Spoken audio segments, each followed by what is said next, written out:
Hoje eu te convido a meditar comigo no Evangelho segundo escreveu Lucas, alguns versículos do capítulo 1.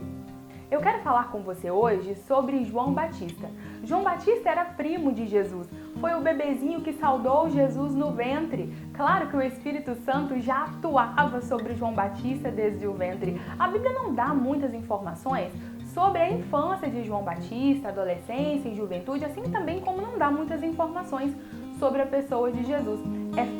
O fato é que tanto Jesus como João Batista tinham consciência do seu propósito de vida e do seu ministério. Jesus apresenta essa consciência messiânica aos 12 anos de idade, quando ele está no templo conversando com os doutores e responde para sua mãe que estava ali tratando dos negócios do seu pai. João Batista também apresenta a consciência do seu propósito de vida quando ele se retira. A Bíblia não diz quando, mas a Bíblia diz que ele se retira para o deserto.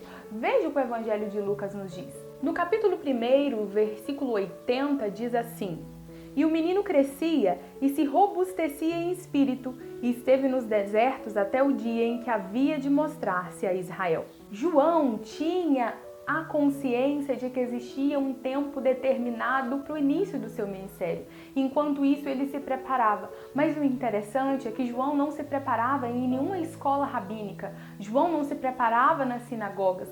Ele não se preparava em nenhum palácio sequer. Mas ele fica afastado de tudo que pudesse influenciar a sua mente, o seu pensamento e a sua formação ministerial. Eu não estou aqui fazendo apologia a alguém que não lê, alguém que não é atento às notícias, nem a algo que acontece à sua volta.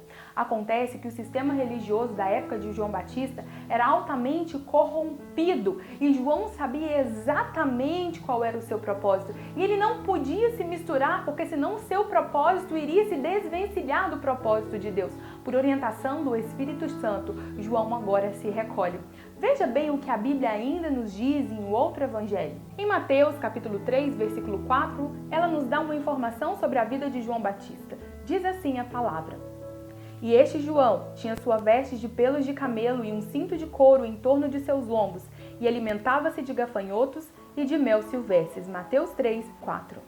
João vivia no deserto e lá ele estava crescendo. A Bíblia diz, nós lemos no versículo 80 do capítulo 1, que ele crescia e se robustecia. Essa robustez era uma robustez espiritual, uma força espiritual, uma massa muscular espiritual. A musculatura da alma e do espírito de João se fortalecia todos os dias. Mas ele estava em um ambiente escasso, porque deserto é sinônimo de escassez. Deserto é sinônimo de solidão, é sinônimo de escassez, mas também é sinônimo de providência.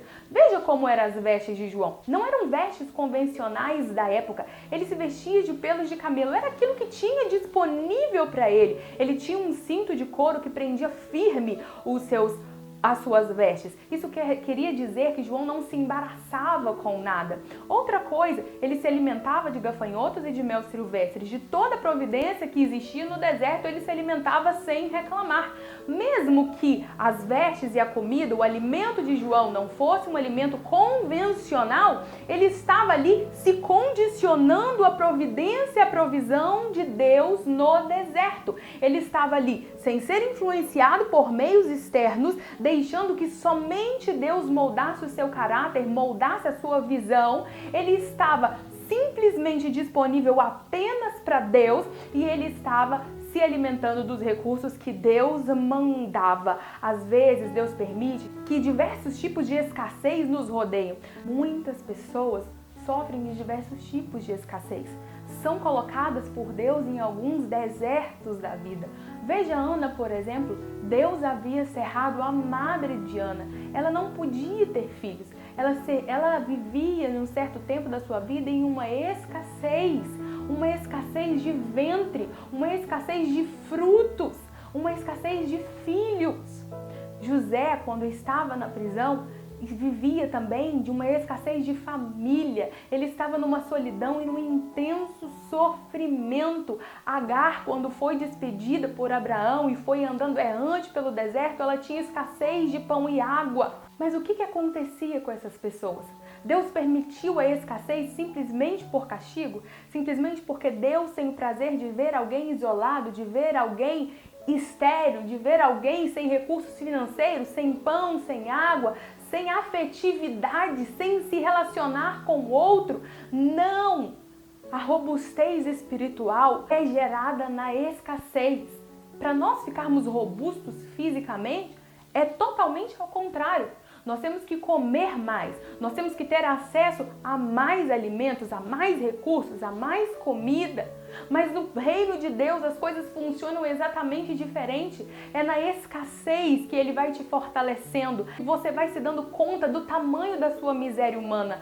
Paulo passou por isso. Paulo escreve que ele tinha um espinho na carne, pelo qual ele orou 3 vezes ao Senhor. Deus respondeu a Paulo. A resposta de Deus não foi como Paulo esperava. Deus disse assim: a minha graça te basta. Sabe por quê? Porque o meu poder se aperfeiçoa na fraqueza. Paulo tinha uma necessidade que Deus não supriu. Ele precisava de um alívio que não foi dado por Deus. E Deus estava dizendo: olha, veja como eu estou permitindo você ver o seu estado de miséria. Isso é para que você valorize a graça abundante e para que você faça uso da graça. O que você precisa não são recursos. Às vezes o que você precisa não é gerar um filho no seu ventre. Às vezes o que você precisa não é de dinheiro, não é daquele carro, não é daquela porta, não é daquela posição. O que você precisa é mergulhar nos rios do Espírito e deixar que a graça de Deus superabunde em sua vida e supra as necessidades da sua alma, porque aquilo que você vê é muito limitado. João Batista com certeza não caminhava no deserto dizendo: Deus, eu estou aqui só vendo areia e sol. Não, João Batista caminhava nos desertos dizendo: Deus, eu estou aqui porque eu ouço a tua voz. Eu estou aqui porque aqui o Senhor me alimenta com toda a intensidade do seu espírito. Eu estou aqui porque o Senhor me visita diariamente, está me fortalecendo, está criando músculos na minha alma e no meu espírito. Ei, você precisa entender que a escassez do mundo gera robustez espiritual. Existe um propósito na falta, existe um propósito no sofrimento. Você está sendo moldado por Deus, mas enquanto isso, a fonte de Deus continua jorrando. Enquanto isso, Deus continua com seus recursos disponíveis. O que aconteceu com Ana? Ana, quando chorou, Deus gerou um profeta, um sacerdote, um juiz, e ela queria apenas um filho. Quando Agar deixou Ismael para morrer, Deus abriu os olhos dela, ela viu uma fonte no deserto e o menino cresceu. Todos os que procuraram recursos em Deus encontraram não aquilo que procuravam, mas encontraram aquilo que eles precisavam. João Batista não precisava de mesa farta. João Batista não precisava de vestes bordadas, de vestes de linho fino, não. Ele precisava da presença. Ele precisava ser robusto não fisicamente, ele precisava ser robusto dentro da sua alma.